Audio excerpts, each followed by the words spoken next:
A belated Happy New Year folks, and welcome back to the channel. With the new year comes the gift of a new developer update from QI Software on upcoming zombie survival game Dead Matter. For those that aren't familiar with my previous videos on the game, you can find a playlist on my channel with breakdowns of key mechanics of the game itself, interviews with developers, and blog summaries just like this one. These blog summaries serve as an audio alternative for those that prefer to listen rather than read. Regicidal Nut opens up this dev blog by thanking supporters for following Dead Matter through 2019.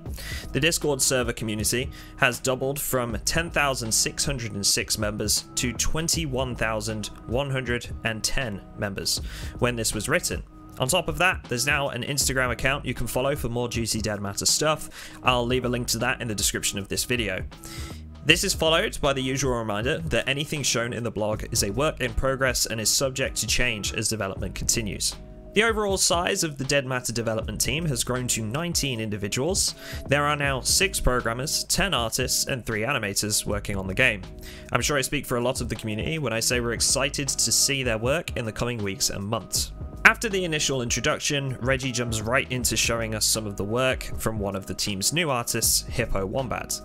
He started working on dynamic weather functions for Dead Matter, which is going to impact the game hugely in the future, so it's good to know that this is being worked on ahead of early access. The first step for Hippo was to set up a base layer that faded snow visuals and displacement based on a combination of elevation, meaning the level of snow changing with relation to temperature, and angular allowance, which both drive each other as the global snow coverage value increases in-game. From there, Hippo wanted to make sure that coverage didn't occur under covered areas, so he's actually built out a system that lets the level designers bake out a static intersection map for static objects. What this essentially means is that no snow in buildings or under areas with a top over them. That's it.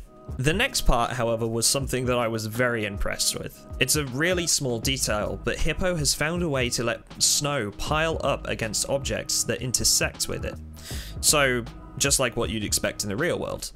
Like I said, a small detail, but something that adds a bit of depth. Finally, Hippo finished by adding snow trails and indentation. Another small detail, but it'll be neat to see vehicles leaving a trail in the snow, potentially affecting gameplay more than we realise in the ways of tracking people and animals too. That's purely my own speculation, but it'd be very cool to see if this can be achieved. Nahito, another one of the team's new artists, has been working on signage that we'll see throughout the Canmore area of the closed alpha map. Some of these are seriously impressive. Another very small detail, but something that's going to affect our experience in the ways of navigation and immersion. Disseminate, one of the team's new programmers, was up next. What he speaks about in his section of the blog was of huge interest to me personally. Plenty of my videos have had comments regarding the user interface and how it could do with some improvements, which is exactly what Disseminate has been working with so far. Creating a window manager, building input components, and doing a pass on the main menu. He goes on to explain that a window manager keeps track of the UI windows that are open, has some utilities for making new windows like prompts or the server browser, and this is useful for all things interactable in-game, which is going to include a lot. He's also been tweaking the settings and options menu. The team so far has put a huge emphasis on making sure the game is accessible, and that as few players as possible experience bad performance, so settings are very important to them. Lastly, Disseminate has been working with the timeline, seasons, and weather systems in Dead Matter. One of the main goals is to make a realistic timeline as you play, which means the world changing with time and no hiccups, inconsistencies, or generally weird bugs like snow in the summer months. While still in the planning phase, Disseminate makes a note that this is going well so far. Exciting stuff. Finally, to close off this update, we get a word from Reggie on his recent work. Primarily, Reggie is currently continuing work with the dialogue of Duke Cartilage and hopes that some samples can be shown off in the near future. He's also been working on fleshing out some characters players will be interacting with later on in development.